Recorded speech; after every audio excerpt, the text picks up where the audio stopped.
Hello and welcome back to our series on school finance in Michigan. We've had the pleasure of sharing 3 sessions thus far with our school finance engagement group. In previous meetings, we have talked about school finance in general across Michigan. Basically, how are funds distributed to school districts?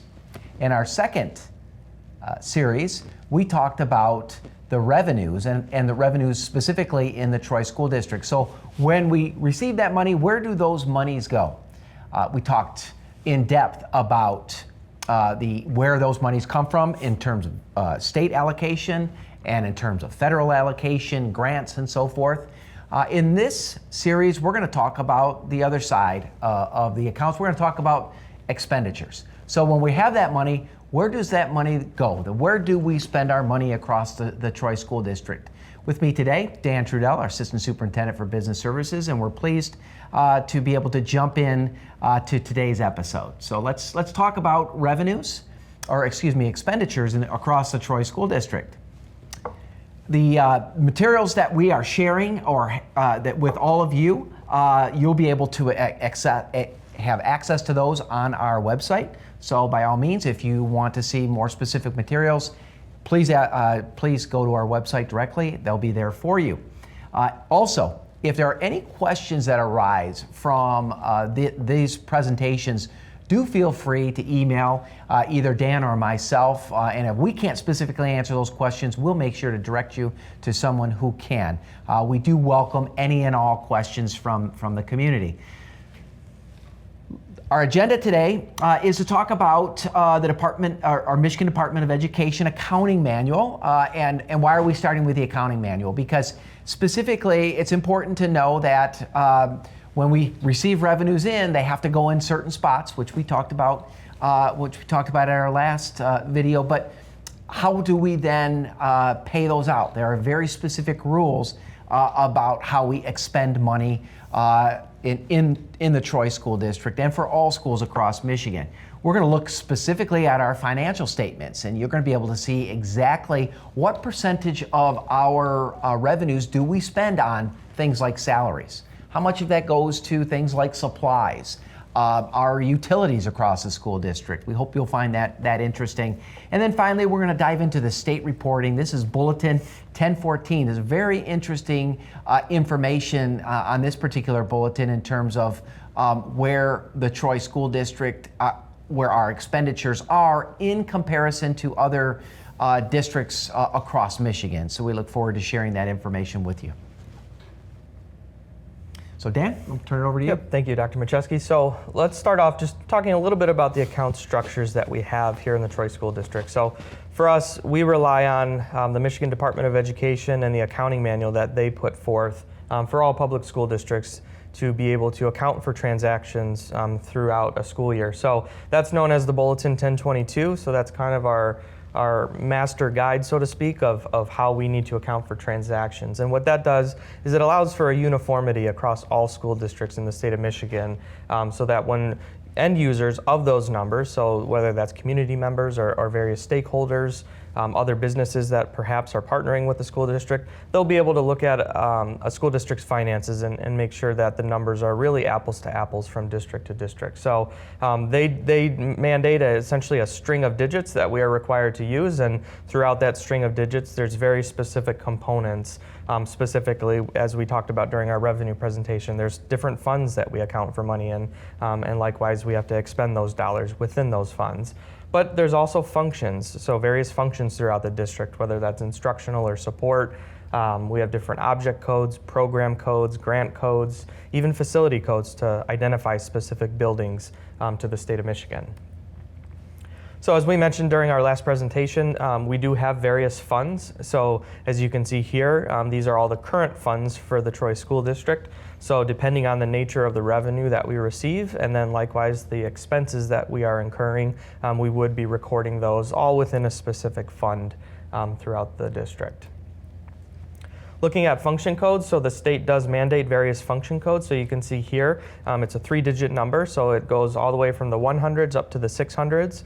So for 100s, we have instructional related expenditures. So think your general classroom teachers or paraprofessionals, even our special education teachers as well would be included in that. But we also have supporting services. So all the outside of the classroom where it's not directly related to instruction, we have our 200 function codes. Those are support services such as an OT, a PT, a psych, nurses. Even up at our central office, we have our human resource and business departments. Those are all supporting services. And then less common, we have our community service in the 300s. Those are typically more enrichment programming based. Our care program that we have here in the Troy School District, that would all be included in there. And then the 400s through 600s, those are typically reserved for more accounting based entries, debt payments, building and site acquisitions, things that are also less common. But primarily our budget consists of those 1 and 200 function codes. Looking at an object code, so this helps identify, within any function throughout the district, this helps identify the specific type of purchase. So are we spending salaries? That's in our 1000s. Are we looking at employee benefits? That would be something in the 2000 object codes. Our 3000s are purchase services. So we have custodial, transportation, any third-party contractor that we are partnering with, those would be charged into the 3000s. And then we have 4000s, which is less frequent, but we do have repairs and maintenance costs within our budget, so those are identified appropriately there. And then 5000s is supplies and materials. Those are purchases of teaching supplies within a classroom as we look at paper and pencils and crayons and so forth. And then we also have the 6000s, which is any type of capital outlay, which is more of a fixed asset acquisition, so as we look at equipment across the district. And then we jump into program codes. So the state of Michigan makes it very clearly defined what programs support which service in a school district. So we have the 100 to 200 program codes are typically special ed related, more specifically in the classroom. So as we look at a classroom such as an ASD or an EI classroom for our autistically impaired students or emotionally impaired students, we identify specifically which transactions belong to that program. And then we also have some other related services for special ed, so those are more of your supporting type roles, such as OTs, PTs, psychs, nursing, social workers, and et cetera. Those are all reported to the state of Michigan and are a key part of us receiving additional special ed funding from year to year to ensure that we're reporting those accordingly. We also have career and technical ed program codes. So those range from architectural programs to business management, marketing, health sciences. Those are all different CTE-based programming through the state of Michigan that we have to very specifically report to them. And then we have some local tracking ability too. So as we look more locally, if there's a program that is within one of our school buildings that we want to keep track of expenditures, the state of Michigan does allow us to have that ability through those codes specifically. Many grant codes that we have. So in the district, we have both federal and state grants. So those are codes that are specifically assigned by the state of Michigan for us to be able to track internally and externally what those grant expenditures entailed. So we have at the state level, we have grants such as our 31A at risk. We have MIPSERS funding. We have bilingual funding. There's a myriad of grants that the state does provide that we ultimately have to maintain and track accordingly. We have federal grants, so our title programming, our IDEA funding, those are all, again, assigned codes by the state of Michigan, but again, we do have to report those ultimately to the state of Michigan. And then lastly, we have our facilities codes. So we have to identify each building within a school district, whether it's a school building or administrative building. We have to assign it a 5-digit code that is publicly available. And then it provides a consistent cross-platform ability with respect to looking at a financial system or looking at a student information system, perhaps, to where we can assign students and costs to those specific buildings. So just some quick facts that I thought were pretty interesting for the end user to fully understand. So when we look at our account structures, we have just over 10,000 individual accounts when we factor in all of those components to an account number.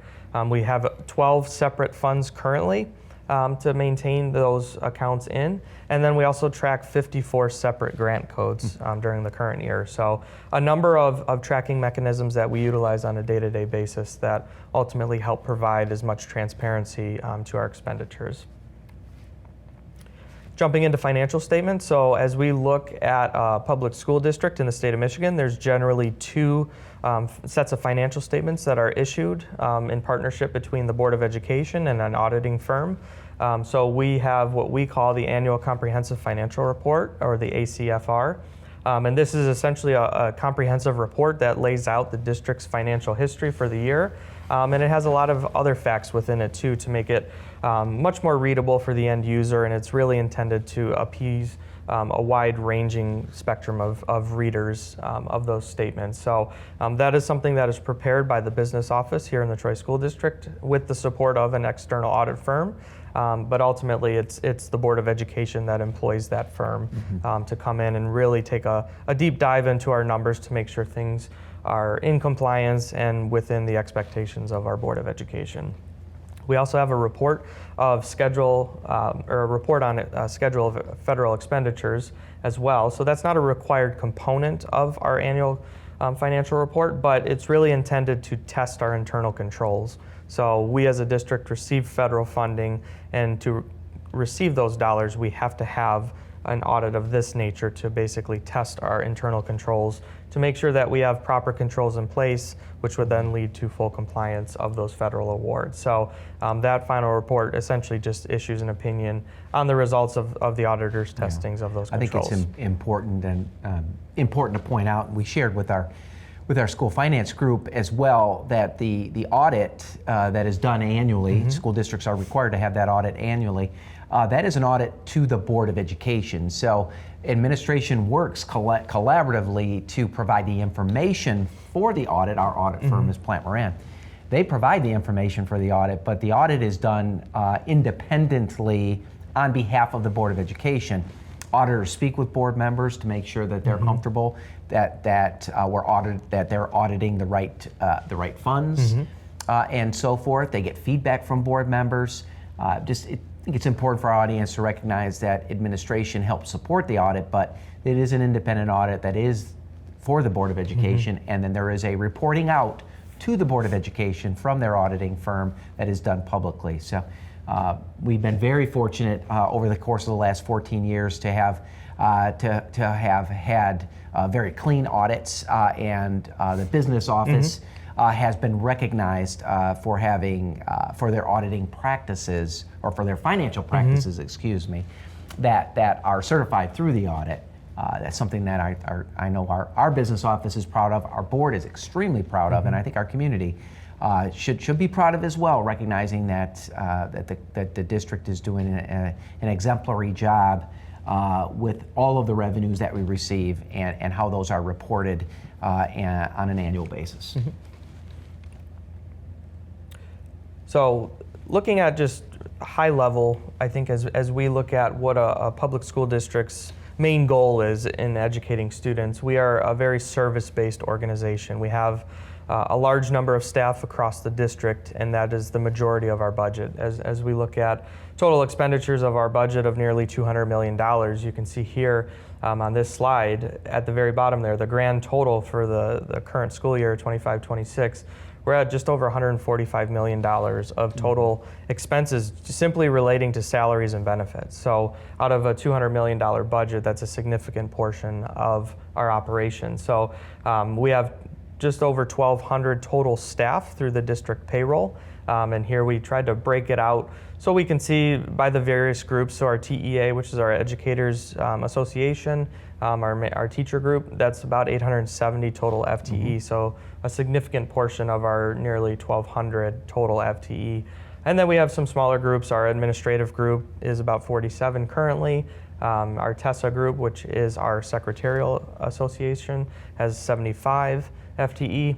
And then we have our support personnel, so that's our paraprofessionals and our skilled trades at 107 FTE, and then our non-rep group, which is comprised of some central office administrative staff and then other various positions around the district, retired teachers, things of that nature. We have 138 FTE. So you can see the breakdown there, and then the corresponding total amounts that we expend. But we also think it's important to understand that those costs go up from year to year. You know, as we continue to invest in our staffs and try to make sure that we're paying them a competitive wage to continue to attract but also retain those valuable staff members, it's important to note that that comes at a cost. And so for us, this is kind of a projected breakout over the next 3 fiscal years coming up of what we anticipate based on bargaining agreements that we have in place currently that our board has already approved. These are a projected cost increase. So you can see here just under $7 million annually we're committing to those types of costs. So as we look at revenues coming in from the state of Michigan and our enrollment and all the other factors that we discussed previously about our revenues, this ultimately is the other end of it now. So we're trying to make sure that we have a structured and balanced budget in order to sustain these costs, but also allows us to advocate at the state level for additional funding. Yeah. Before you move on from that, Dan, I think it's important. A question had come up in our meeting, which I thought was really good. As individuals were looking at this particular slide, it's like, wow, if we're looking at that healthcare piece, assuming a 2% rate increase, and for those that are in the private sector or any sector at this point, a 2% increase is very low. And yet we know that in many areas those increases are significant and in some cases double digits. So the question was asked, you're only assuming a 2% increase. That seems low, and you did a great job explaining why it is only 2%. You want to explain that as well? Yeah, so from a district standpoint and the costs that we incur, we here in the Troy School District are what is known as a hard cap district. So this is a state law that was passed in 2011 to essentially put a cap on what a district could contribute towards an employee's health care. So every year those rates are established by the state of Michigan. So it tells you exactly what we can pay towards single, 2-person, or full family coverage. So for us, that rate is generally capped. So a 2% increase is more of the district's cap, but that cost could very quickly shift to an employee. And at that point, that is something that we ran into over the last couple of years with the higher premium increases across this country. That is something that we work with our insurance providers in conjunction with our bargaining groups to make sure that those premium increases aren't affecting our staffs too much. So that's been a successful process thus far, but all in, we're budgeting about a 2% increase, which is close to the rate of inflation right now when you factor in the hard cap increases from a year-to-year basis, which go up by the rate of inflation. I think it's important to notice that we are subject as a school district to increases, and it just so happens that where our increases as a district might be capped, that means the increases are being pushed to the employee, which they are in many sectors across Michigan and the United States. So those prices are still being paid, but we work collaboratively with our bargaining units to do everything we can to get competitive pricing, to look at prescription coverage and things along those lines, to try to keep those costs down as much as possible. We know our community, regardless the sector you work in, feels those same pressures, but this is one thing that we're able to collaboratively do to help support our bargaining, all of the employees across the Troy School District. And another thing with this slide too, looking at the retirement costs, in the corporate world where employers typically contribute a small percentage of that employee's salary towards a retirement plan, whether that's a 401k. For us as a school district, we pay about 31% of an employee's wage towards their retirement. So a significantly higher amount compared to the corporate sector. But we also look at increases on those rates from year to year. The state of Michigan has typically increased those between 2% and 3% annually. The last couple of years, we've seen that taper off a little bit towards that 1% rate increase mark. So that's what we're planning on going into the next few years here as the state of Michigan continuously assesses the retirement system. Yeah. Now our takeaway here is as we look out to 26, 27 through 28, 29, we know what our increases are, and we have to be conscious of that as we think about revenues being flat, essentially, as we talked about in our last session with the state of Michigan, our revenues are essentially flat, yet we know our costs are going up. And so what are we going to do as a school district to make sure that we're bringing those into structural balance? We'll talk about that as we move on. So some other annual costs that we believe were some interesting facts for the community to know about are simple things as utilities. So looking at water and sewer or natural gas bills, electricity bills. Those are costs that we incur as we have over 20 buildings across the district. So something like electricity is nearly $2 million annually for us at all of our buildings. And that could fluctuate from year to year. So if we have a hot fall or a hot spring and we have to keep the air condition running for a longer period of time, that would impact those dollars pretty significantly. So we also have printing and copying across the district. We have to print papers for students and other functions throughout the district. So for us, that's a little less than $250,000 annually. And then our two larger outsourced services in custodial and transportation total about $10 million combined between those two. So costs like that are costs that would be considered a purchase service on our accounting ledger. So again, that's something that we have in our buildings. It's an integral part of our operations, but nonetheless, that's a cost that we have as a district. It's probably important also to note that electricity is a good one. That $2 million, that's a pretty significant number. So what we have been doing, fortunate enough to have a robust bond program over the course of the last several decades. And through that program, we have been looking to put whatever cost-saving measures in place. So moving to a full LED, for instance, in lighting, moving away from the traditional lighting, that is a form of cost savings. And so our goal moving forward is to continue to drive those type prices down, or costs, down, as we're able to upgrade our facilities across the school district. So little things like that can make a big difference on the bottom line. Yeah, and likewise, as we look at a sinking fund, that's something that our community has supported for a long time, and for us, that pulls costs out of the general fund. So as we look at different repair items, replacing of HVAC equipment, roofing, we spend close to $5 million a year just from sinking fund to maintain our building. So that's an integral part of our total budgetary outlook. So looking at some 5-year trends, so these numbers were pulled directly from our financial statements. So for you as a community member or a user of those statements, those are always available on our website. There's a transparency icon right on the homepage that you can click on and ultimately view these statements among many other documents that we're required to post for the public. So what we wanted to show was kind of a trend of how did the last 5 years look in terms of our expenditures. So we broke this chart out specifically into a few parts. So you'll see at the top there is an instructional section. So that is primarily the classroom direct supports and services within a classroom.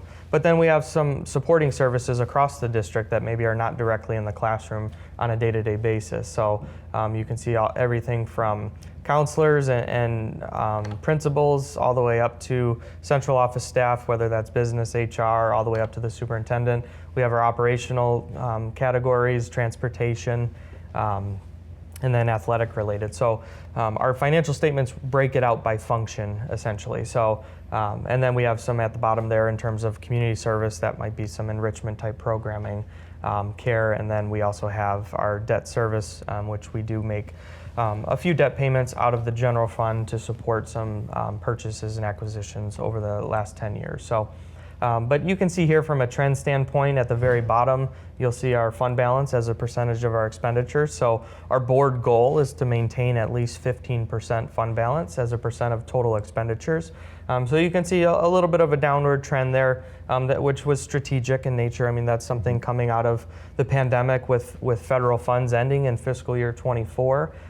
We really wanted to make sure that we could maintain as many of the services and supports that we offered coming out of those federal dollars. So our goal was to try to maintain those with a strategic spend down of those fund balances. But you can also see just our totals there. So ranging from 164 million in fiscal year 21 all the way up to 193 million in fiscal year 25. So a pretty sizable increase in total expenditures over the last 5 years. And more specifically, I think if we look at the instructional section at the top there, the added needs, that's our special education and compensatory education categories. You'll see that we went up nearly $10 million from fiscal year 21 to fiscal year 25. So as the needs have arisen in terms of ensuring that we're appropriately educating our special education students, that comes at a cost to the district. So that's something that we moderate, or we keep track of that trend, essentially, to make sure that we continue to invest where required to. And then likewise, under support services, we have our pupil support. So those are your counselors, and all the other special ed related supports are in that line item as well. So you can see going from just under 12 million to nearly $16 million over a 5-year period. So those two items specifically, I think, are what stands out to us outside of the other departments and functions across the district.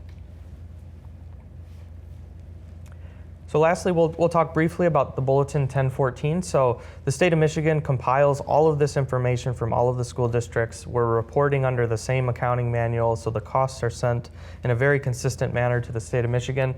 They take that information, they compile it into a summarized report. This document is about 60 pages, and it lists out every district and where they rank per pupil for that specific category. So they're looking at where does a district rank in terms of the total expenditures on instruction. Mm-hmm. Where do teacher salaries rank? Where do administrator expenditures rank relative to the over 800 districts across the state of Michigan? So it's a very good report to see where we as the Troy School District stack up against all of the other districts in the state of Michigan.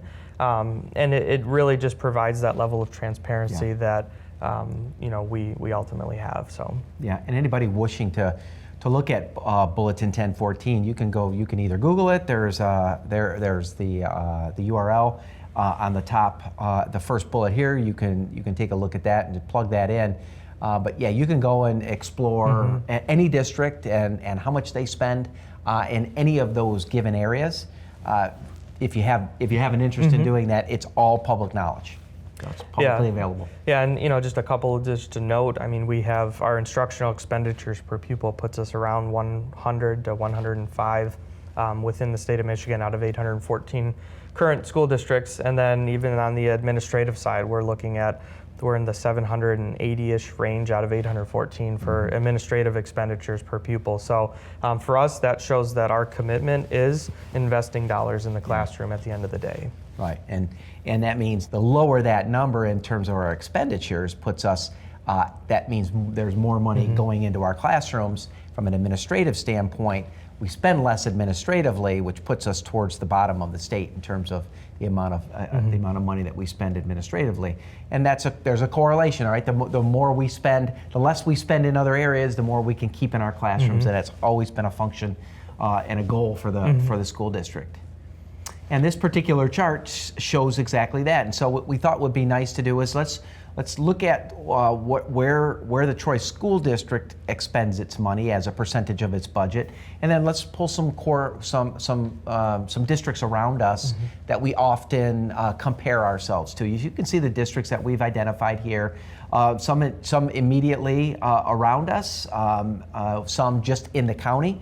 Novi in particular, that's not near us, it's in the county, but it is one of our like districts. And so you can see, specific to the instructional expenditures, the 65.75% is the percentage of our overall budget in the Troy School District that stays in our classrooms. That's really important. And if you add that to the 8.14, the pupil support services, those are the people that are immediately then also supporting students around special education and some of those areas.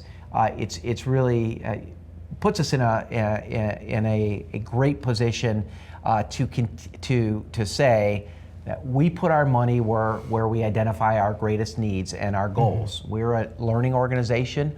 Our core mission is teaching and learning, and that's where we put the majority of our money. So on this chart, the darker the green, that means the higher you rank in terms of in districts, and in this case, districts in Oakland County and surrounding. You look all the way down to the bottom where in the Troy School District where you get into the white areas, that means obviously the lower percentages. And so from a facilities standpoint, we spend very little of our general fund dollars on facilities.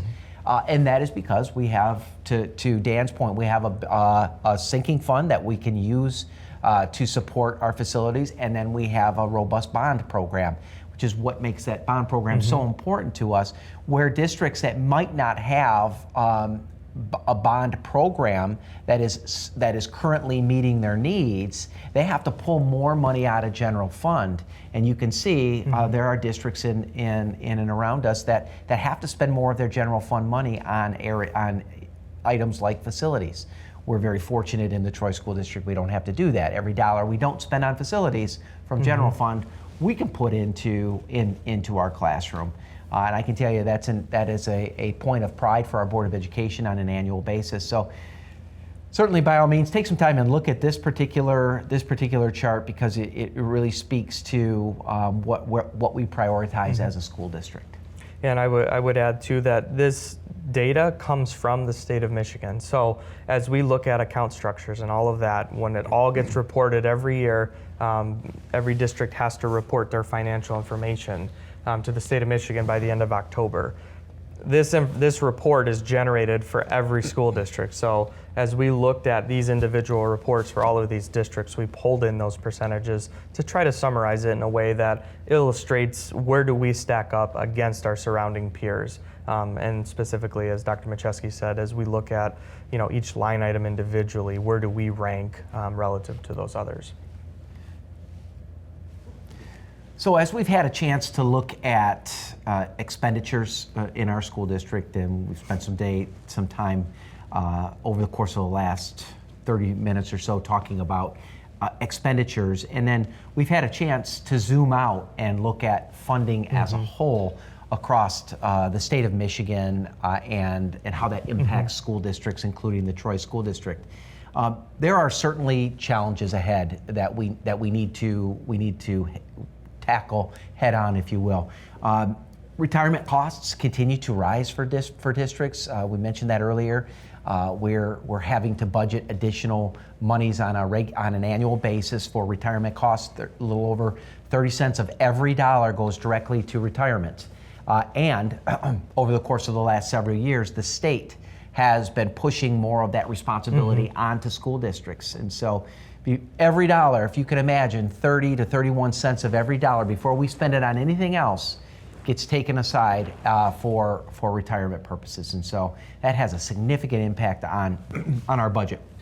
A goal of our Board of Education, and certainly it's a goal of our administrative team, is maintaining competitive wages for staff across our school district. We in the Troy School District we are a destination school district. We are a place that families come specifically for our schools. We have staff that come to us and want to come to the Troy School District to work here.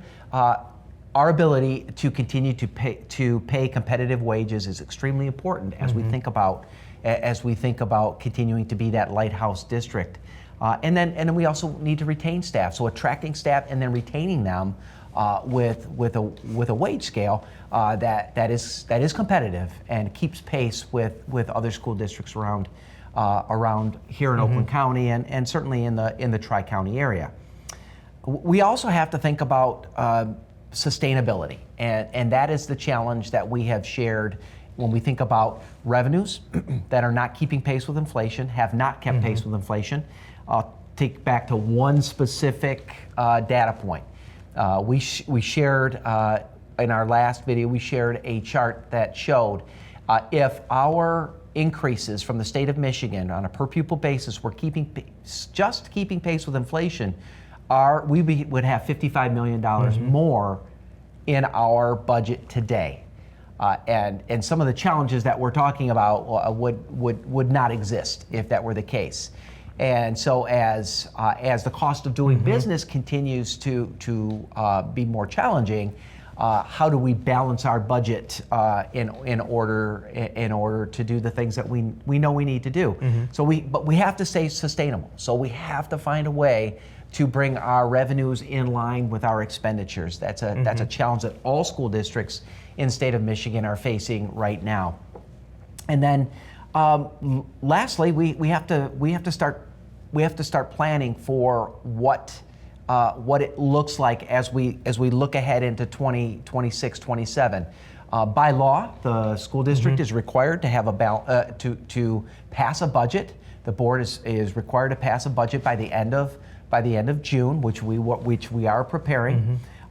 We have already, over the course of the last 2 years, we have taken money out of our fund balance in order to balance our budget. We did that knowingly. The board authorized administration to do that, knowing that we had saved some money through post-pandemic through the use of ESSER's monies, and now is time for us to spend those monies.